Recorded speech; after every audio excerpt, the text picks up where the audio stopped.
Unaware that his pregnant wife had signed a $500 million contract that very morning, billionaire hotel heir Adrian Vale walked into the maternity wing with divorce papers in his hand minutes after she gave birth to triplets. But the moment his lawyer opened the prenup, the color drained from his face. And before I tell you what he saw, check the comments section and follow our new channel, because this channel is dealing with a serious technical issue, and I don't want you missing the rest of this story. Lena Vale had barely survived the birth. Her lips were pale, her hands shook, her stomach still burned from surgery. 3 newborn babies, 2 boys and a girl, lay against her chest, wrapped in hospital blankets, making tiny sounds that barely felt real. The room smelled like antiseptic, warm milk, and blood. A machine beeped softly near her bed. But the first thing Lena saw when she opened her eyes was not flowers, not comfort, not love. It was Adrian. Perfect suit, cold. Face. Legal envelope in his hand. And just behind him stood Vanessa Cole, his polished, beautiful executive partner, the same woman Lena had cried over in silence for months while Adrian told her she was imagining things. Lena looked from the babies to the envelope, then back to her husband. "What is that?" she whispered. Adrian stepped closer and dropped the papers on the tray beside her bed. "Our marriage is over," he said. The nurse by the monitor froze. Lena blinked, slow and confused, like her brain could not catch up to the words. "Adrian, I just had your babies." "My children," he said flatly. "It doesn't change anything." The words hit harder than the surgery.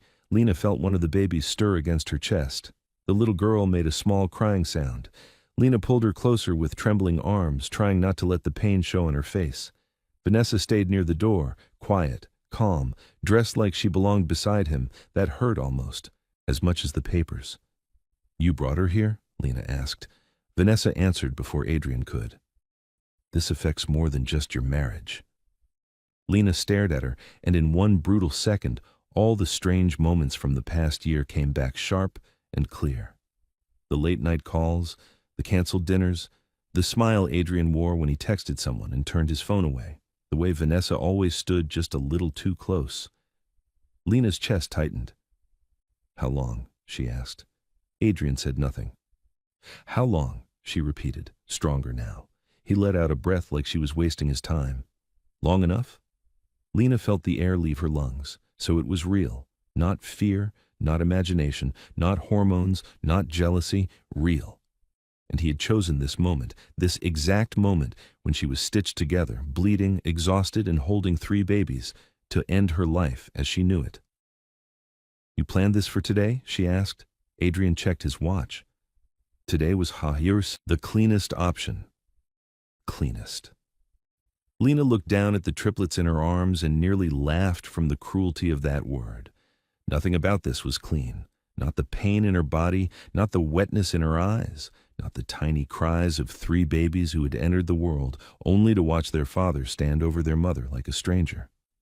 The nurse took a step forward. "Sir, your wife is in no condition to review legal documents." Adrian did not even look at her at first. "This is a private family matter." The nurse's face hardened. "Not in this room, it isn't." For the first time, Adrian turned his head, and Lena saw it, that familiar look he used when he wanted people smaller than him to disappear. The nurse stepped back, but she did not leave. Neither did Vanessa. Neither did the cold. Lena swallowed hard. "Why today?" Adrian's eyes moved to her, impatient and sharp. "Because I'm done pretending." "No," Lena said. "Why today?" His jaw tightened, and that was when Lena understood the truth. He wanted her weak. He wanted her drugged. He wanted her signature before she could think clearly, before she could stand, before she could fight.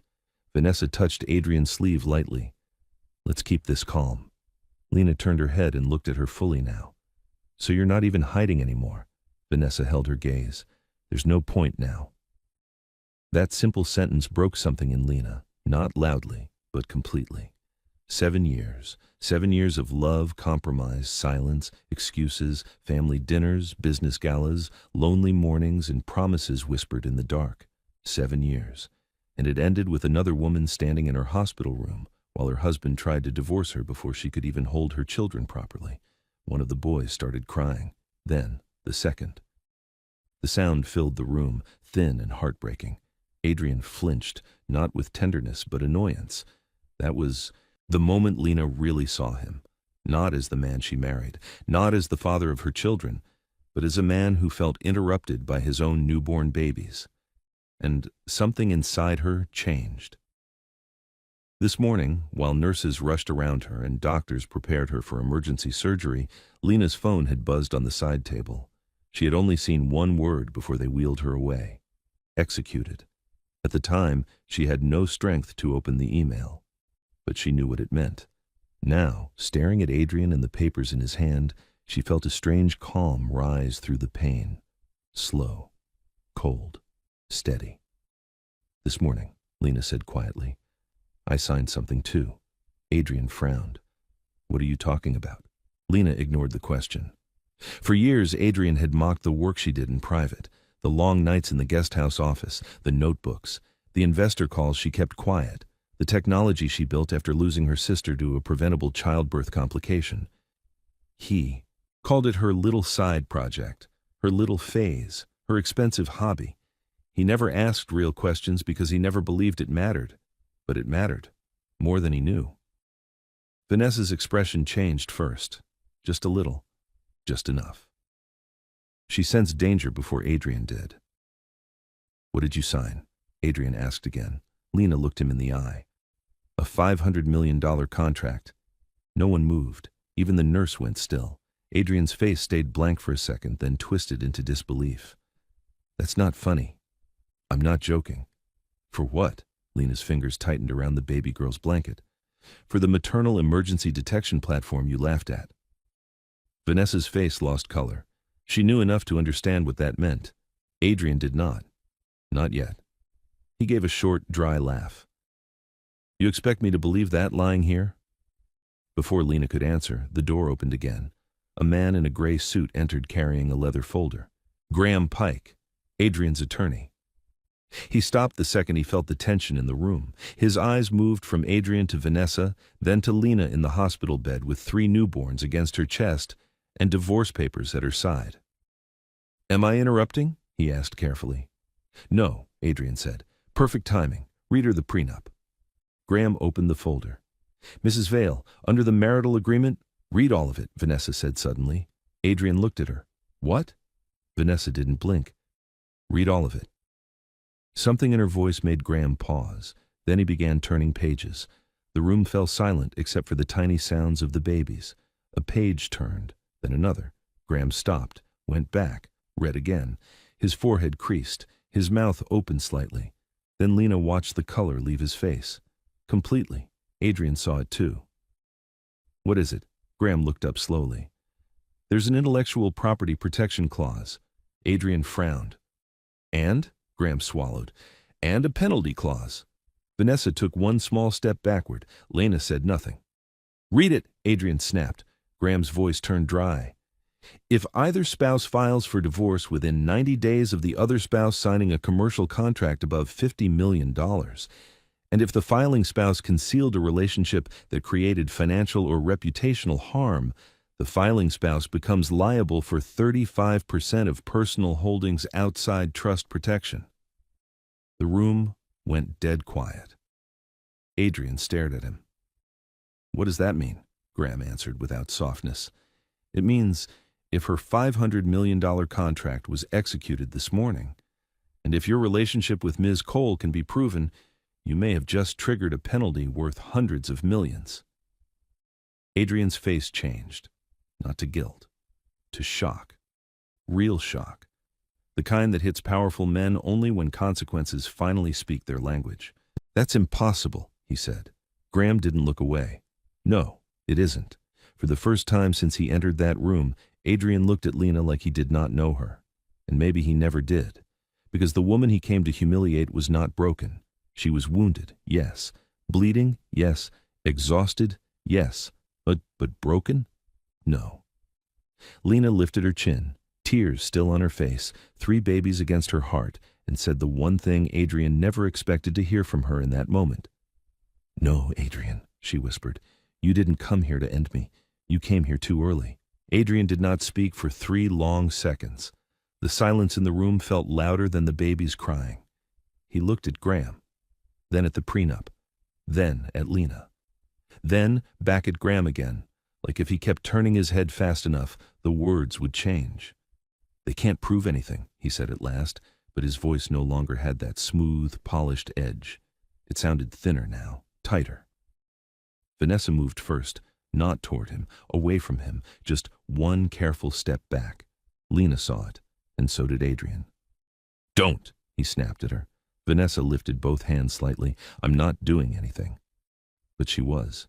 She was calculating. She was measuring distance. That was the first time Adrian looked scared. Not of losing Lena, not of losing the babies, of losing control. Graham closed the prenup slowly, like he was handling something explosive. "Adrian, you need to stop talking right now." "What I need," Adrian said, "is for you to explain how this got in there." Graham's face was still pale. "It got in there the same way every clause gets in there. It was drafted, it was disclosed, it was signed. I never agreed to this. You signed it. I signed the base document.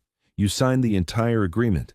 Adrian's jaw flexed hard. Lena watched him unravel in inches. That was how powerful men like Adrian fell. Not all at once. First in the eyes, then in the voice, then in the way they began speaking too fast, as if speed itself were power. "This is ridiculous," he said. "Some hidden clause about patents and contract timing? No judge is going to let that stand." Graham looked at him with the kind of tired pity lawyers save for clients who finally realize arrogance is not a legal strategy. "That clause is not hidden. It's attached, initialed, and enforceable, unless your new plan was to argue that you never read what you signed." Vanessa closed her eyes for 1 second. That 1 second said everything. She had known Adrian was reckless. She had not known he was stupid. Lena adjusted the smallest baby against her chest. The little girl had finally gone quiet, her tiny breath warm against Lena's wrist. One of the boys opened his mouth in his sleep and made a soft sound, like a bird tucked in a nest. The room was still cold, her body still hurt, but now there was something else in the air, a shift. The ground under Adrian's expensive shoes was no longer solid. "You knew," Adrian said, staring at Lena now. "You planned this." Lena looked at him, really looked at him, and almost felt sorry for him. Almost. "No," she said. "I prepared for myself. There's a difference." He let out a bitter laugh. "Oh, now you're strategic." That could have broken her once. A year ago, maybe even 6 months ago, that line would have slid right under her skin and stayed there all night. But now she had 3 babies in her arms, and staples in her body, and the truth in front of her. And truth changes what insults can do. "I always was," Lena said quietly. "You were just too arrogant to notice." Marisol looked down to hide the flicker of satisfaction on her face. Graham cleared his throat. "Adrian, I strongly suggest we leave." "No. Now. No." Adrian took a step closer to Lena's bed, and Marisol stepped forward at the same time. It happened so fast, the tension snapped like wire. "Sir," she said, firm now, "you need to keep your distance." Adrian looked at her like he could not believe a nurse was speaking to him that way. "I'm her husband." Lena's voice cut through the room like glass. "For now." Nobody moved. Adrian's eyes went back to her, and Lena saw what she had been waiting to see. Not anger. Fear. Small, ugly, real fear, because he had walked in expecting tears and begging. Instead, he was standing in front of a woman he no longer understood. And men like Adrian could handle pain. They could handle drama. They could even handle scandal. But they could not handle uncertainty. "What exactly did you sign?" he asked. Lena took a breath. The wound in her stomach pulled hard, but she kept her voice steady. "A $500 million commercial licensing agreement with Serenova Health." Graham's head turned sharply toward her. "Serenova?" Vanessa went still again. This time, even Adrian noticed. "What?" he asked. Vanessa didn't answer. Graham did. "Serenova isn't a startup," he said quietly. "It's global." Lena looked at Adrian and saw it hit him for the first time. Not as an insult, not as a bluff, as scale. He had mocked her work because he thought serious money only entered rooms through men like him. Now he was learning that money could come through grief, through intelligence, through work done in silence while other people were busy underestimating you. You built something with Sarah Nova? Adrian asked. Lena nodded once. The memory rose in her like heat. Her older sister Naomi, bleeding in a county hospital after childbirth, the nurse who came too late, the doctor who said, "We missed the signs." The funeral that smelled like lilies and wet coats, the promise Lena made standing over that grave. No woman should die because warning comes after disaster. That promise became the first sketch, the first failed model, the first sleepless year, the first investor who laughed, the first investor who listened, the first prototype Adrian called a sad little machine for hospitals that can't pay. He remembered saying it now. She could see it on his face. "That thing," he said. Lena looked down at her daughter and brushed her thumb over the baby's blanket. "That thing can detect postpartum distress before visible crash signs in mothers with multiple risk deliveries. It cut fatal delay windows in trials by 64%. Graham stared. Vanessa looked sick. Marisol whispered, "Oh my God." Adrian just stood there, because the cruelest truths are the ones that force you to replay your own voice in your head and hear how foolish you sounded the first time. "You laughed at it," Lena said. "You called it my grief project." He said nothing. "You told your mother it kept me busy." Still nothing. "You told Vanessa I needed a hobby." Vanessa looked at him sharply. "You said she had no active commercial partners." Adrian turned. "Not now." "No," Vanessa said, and there was panic underneath her perfect tone now. "Right now," Graham straightened. "Ms. Cole, I suggest you say very little." Vanessa let out a short breath and looked away. That was when Lena understood something else. Vanessa had known about the divorce. Vanessa had known about the affair, but Vanessa had not known about the contract, which meant someone had rushed. Someone had panicked. Someone wanted the divorce filed before news of the deal spread. Lena's mind moved fast despite the medication. Her contract had been executed that morning. Only a tiny circle knew: her attorney, Sarah Nova, 2 board members, and 1 person at Vail Foundation, where she had quietly used a research grant pipeline 2 years earlier. Her stomach turned colder than the hospital air. This wasn't just adultery. Somebody inside Adrian's world had heard something and run. "Who told you?" Lena asked. Adrian frowned. "What?" "Who told you to come today?" He gave her a hard look. "No one tells me what to do." "That's not what I asked." Vanessa's eyes flicked toward the door. Graham noticed it. So did Lena. And suddenly the room became smaller. Much smaller. Because if somebody had leaked her deal before public announcement, then this was bigger than a cheating husband serving papers in a hospital room. This was a race. A dirty one. Adrian must have seen the thought forming on her face, because his tone changed again. Colder. Meaner. Desperate men often return to cruelty when intelligence fails them. "You think this changes custody?" he asked. "You think money makes you untouchable?" Lena felt a pulse of pain in her abdomen, but her face stayed calm. "Did you just threaten custody in front of your mistress, your lawyer, and a nurse while trying to pressure a woman out of surgery to sign divorce papers?" Marisol's eyebrows lifted. Graham closed his eyes briefly. Vanessa stepped back again. It was only 1 step, but Adrian heard it this time. He turned to her. "Stop moving like that." She folded her arms. "Then stop making this worse." His laugh came out sharp and ugly. "You're worried now." "I'm realistic now." That hit him. Lena saw it land. For the first time, Adrian looked less like a prince of a hotel empire and more like a man stranded, outside his own life, watching the doors lock one by one. Graham picked up the legal envelope from the tray. "We are done here." Adrian didn't move. "Adrian," Graham said quietly, "if you stay another minute and say one more stupid thing, I may not be able to help you at all." That finally did it. Adrian reached for the divorce papers with stiff fingers, but before he could pull them away, Lena placed her hand over them. Weak hand, shaking hand, but steady. He looked down, then at her. "You don't get to take those," she said. His eyes narrowed. "They're mine." "No," Lena said. "They're evidence." Even Graham went silent at that. Lena lifted her eyes to Marisol. Can you call hospital security and ask them to preserve the hallway camera footage starting 10 minutes before he entered this room? Marisol answered instantly. Yes.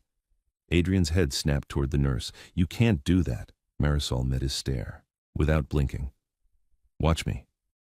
Something savage flashed across his face, then disappeared. He turned back to Lena. You want war? She looked at the 3 children in her arms, tiny, perfect, new, then back at the man who had chosen this hour to show them who he was. No, she said softly. You brought war into a nursery. That line hit harder than shouting ever could have. Even Vanessa looked down. Graham pressed 2 fingers to the bridge of his nose. Adrian, leave. This time, Adrian listened, but before he turned, he leaned in just enough for Lena to smell the cold citrus scent of his cologne, the one she used to buy him every winter. His voice dropped low. You still live in my world. Lena did not flinch. No, she said. That's what's over. He stared at her one last second, then walked out. Vanessa followed, but not before looking back. There was no triumph in her face now, only calculation and something close to regret. Graham was the last to leave. At the door, he paused. He looked at Lena, at the babies, at the papers in her hand. Then he said quietly, Get very good representation. Tonight. Lena held his gaze. I already have it. His expression changed, very slightly. Respect. Then he left. The door shut. The room exhaled. Only then did Lena let herself shake. It came all at once, not delicate tears, not quiet heartbreak. A deep trembling that ran from her shoulders down to the bed. Marisol moved to her side fast. Hey, breathe, I've got you. Lena tried. She really did. But her body was done pretending to be strong. She bent over the babies and cried without sound, afraid even now to disturb them too much. Marisol adjusted the blankets, checked the monitors, then stood there with one hand on Lena's shoulder. It was not family. It was not love. But it was kindness. And sometimes kindness is the first bridge out of shock. After a while, Lena wiped her face with the back of her hand. I need my phone. Marisol handed it to her. There were 12 unread messages, 3 from an unknown number, 2 from Sarah Nova, 1 from the private driver Adrian had assigned to her for years, and 1 from her attorney, Elise Arden. The message read, Do not sign anything. Do not speak to his family. News leak possible. I'm on my way with security and forensic team. Lena read it twice. News leak possible. So she had been right. Someone had heard. Someone had moved. She opened the next message. It was from the driver. Mrs. Vale, I'm sorry. I thought you should know. Mr. Vale's mother has been calling staff since dawn. She told legal to move before the girl's announcement changes leverage. Lena stared at the words until they blurred. The girl, not Lena, not Mrs. Vale, not the mother of her grandchildren. The girl. Marisol noticed the change in her face. What is it? Lena swallowed hard. His mother knew. The room went still again. Of course she knew. Eleanor Vale had never yelled, never lost her polish, never once been openly cruel in public. She did something colder. She smiled while removing oxygen from every room Lena entered. No Mitchell women work after marriage, she had once said over tea, though Lena's last name wasn't Mitchell and Eleanor knew that perfectly well. In this family, wives protect the front of the house, men handle the future. Lena had smiled back then. Today, that memory made her sick. A knock came at the door. 2 men in dark suits entered first, then a woman in a charcoal coat, silver hair pinned back, eyes sharp enough to cut stone. Elise Arden, 58, divorce litigator, contract assassin, the only person Lena trusted enough to call before surgery. Elise took in the room in one sweep. The babies, Lena's face, the papers, the trembling in her hands. Did he speak? Elise asked. Lena nodded. In front of witnesses? Yes. Did he bring the other woman? Yes. Good, Elise said. Marisol blinked. Good? Elise turned to her calm and direct. For the case. Then she stepped to Lena's bedside, and for the first time since this nightmare began, Lena felt something stronger than survival. Backup. Elise lowered her voice. I need exact words. So Lena told her. Not all 7 years, not the whole marriage, just the blood and blade of this morning, the divorce papers, the pressure, the mistress, the custody threat, the contract, the prenup clause, the leak. Elise listened without interrupting. When Lena finished, Elise nodded once. Then she said the one thing that made even Lena's exhausted heart sit up. "They didn't just mistreat you," Elise said. "They may have committed fraud, interference, and coercion in the same hour." Lena stared at her. Elise leaned closer. "And if Eleanor Vale moved company legal based on leaked, confidential contract information before public release, then this divorce is not the only thing about to explode." The babies slept on, untouched by the meaning of those words, but Lena felt them. Everyone.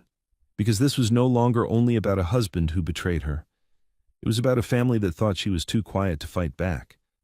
Elise straightened. "Rest for 30 minutes, then I'm filing injunctions." Lena looked up. "Against Adrian?" Elise's mouth tightened. "Against everyone." Lena closed her eyes, and for the first time that day, the pain inside her made space for something else. Not peace, not yet, but direction, very clear direction. Outside the room, thunder rolled low over the city. Inside, one of the triplets stretched in his sleep and wrapped his tiny hand around Lena's finger. She looked down at him, then at her daughter, then at the other little boy, and a fierce, quiet promise formed in her chest. They would never see her beg.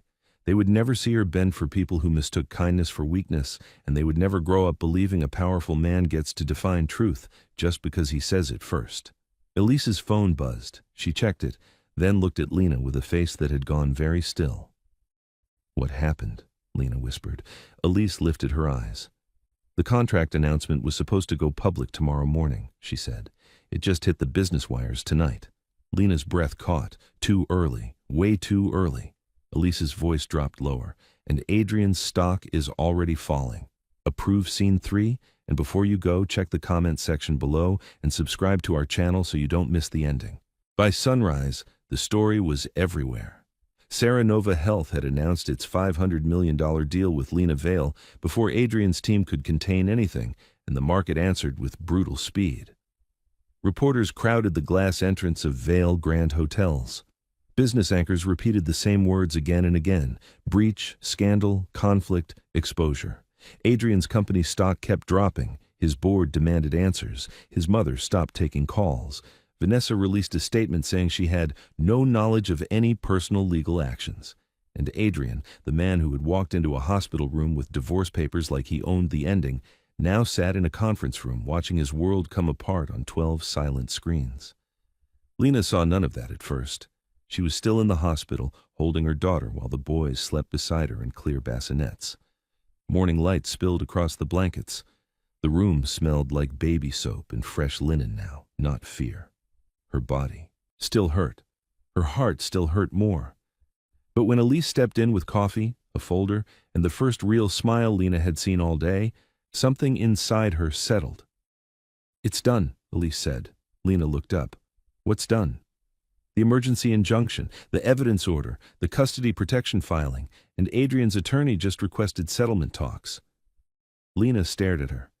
Yesterday he wanted war. Today he wanted mercy. Tears filled Lena's eyes before she could stop them. Not because she felt sorry for him, not because she was weak, but because pain had finally met proof. She had not imagined the disrespect. She had not exaggerated the cruelty. And she had not lost. A soft knock came at the door. Marisol entered quietly. "There's someone asking to see the babies." Lena's whole body tensed. "Adrian?" Marisol shook her head. "No, his lawyer." Graham stepped in alone, looking older than he had the night before. He kept a respectful distance from the bed. "I came to deliver a message," he said. "Mr. Vale is prepared to withdraw the filing, resign from spousal claims, and accept terms." Lena held her daughter closer. "Tell Mr. Vale something for me." Graham nodded. "He mistook silence for weakness. He won't make that mistake again." Graham lowered his eyes. "No, he won't." After he left, Lena turned toward the window. Down below, cameras flashed like storms. Somewhere in that city, Adrian was learning the cost of arriving too early to destroy a woman who had already built her future in secret. Lena kissed each baby gently, one by one. "This ends with us," she whispered. "Not with fear, not with him. and for the first time since the surgery, she smiled. A smile, small, tired, and full of strength. Before you leave, check the comments section below and subscribe to our channel so you don't miss stories like this. And tell me this, what hurts the most in the end? Losing money, losing power, or realizing too late that the person you underestimated was the one who loved you?